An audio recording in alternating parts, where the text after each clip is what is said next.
Mami mo chama yelau. Ewaji mo ye molau. Mami mo chama yelau. Alors amis internautes, je vous salue. Nous allons d'abord écouter la musique. Ce sont de Serge Kassi. Et tout à l'heure nous allons parler d'un sujet très important. Ouais, très important.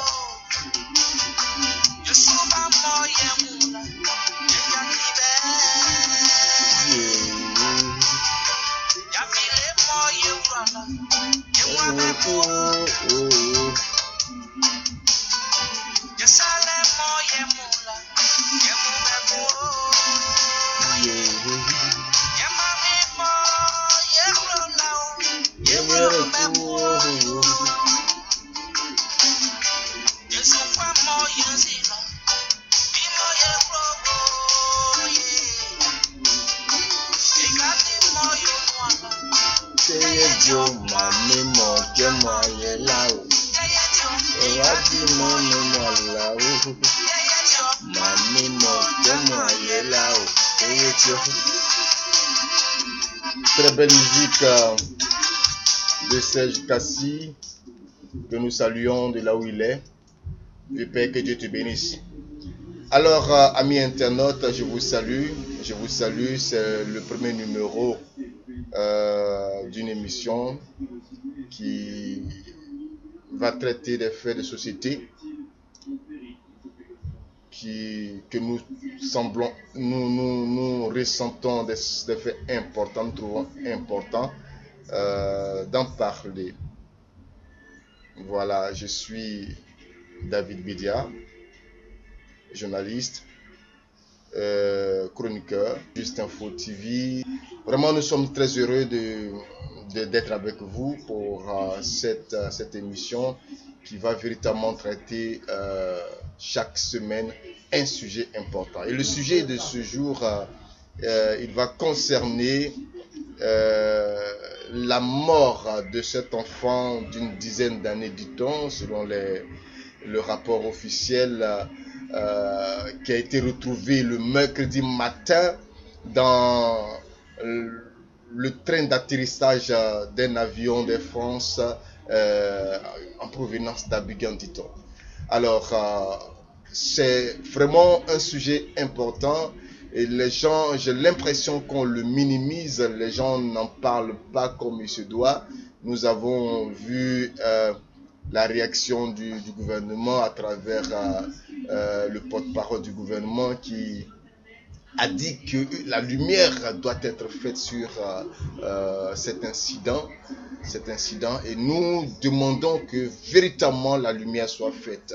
Parce que, vous voyez, lorsqu'on parle de passagers clandestins, nous, jeunes Africains, nous sommes stigmatisés parce que nous n'avons pas on n'a rien chez nous, on va chez les autres pour chercher un mieux-être.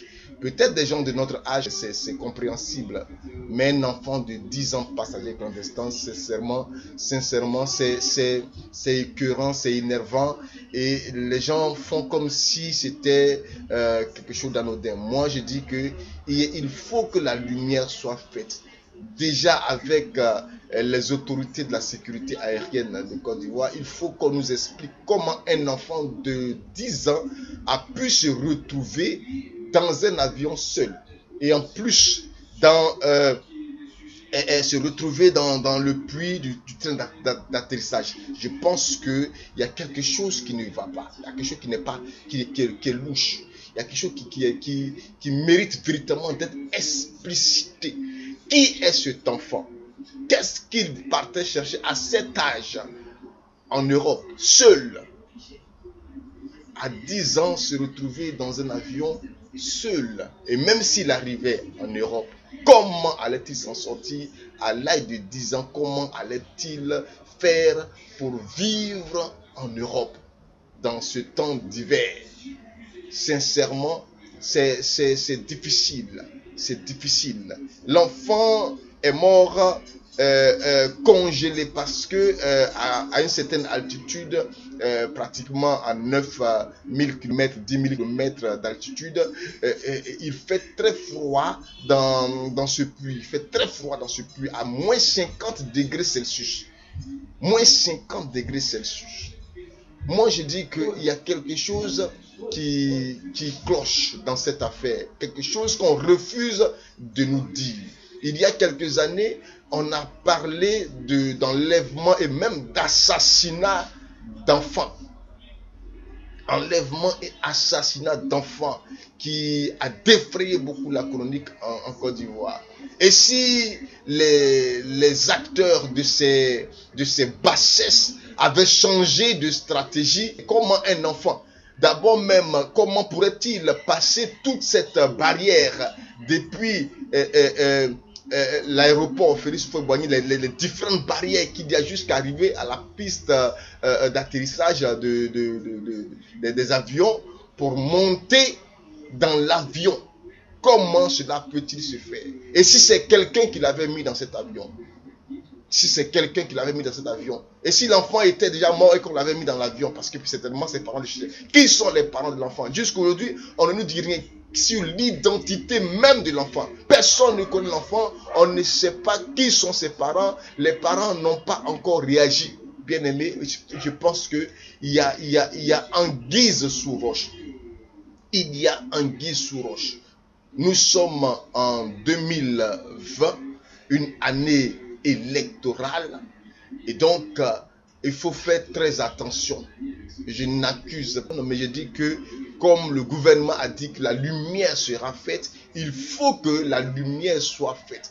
Et que même s'il en faut, il faut limoger les responsables de la sécurité aéroportière de Côte d'Ivoire. Parce que ce n'est pas normal. Comment ils ont pu laisser un enfant aller jusqu'à ce niveau, jusqu'à aller arriver même au niveau des avions. Même quand vous partez accueillir votre parent, ou bien vous l'accompagnez, on sait qu'il y a des limites à ne pas franchir. Il y a des limites à ne pas franchir. Alors lui, comment a-t-il fait? Et encore, il se retrouve dans quel avion? Air France, qui quand même est une compagnie sérieuse. Oui, peut-être nous en Côte d'Ivoire, en Afrique, on nous dit que bon, nous on ne respecte rien, mais Air France, ils sont sérieux. Et là, aujourd'hui, on ne dit rien parce que c'est Air France. On ne dit rien parce que c'est Air France.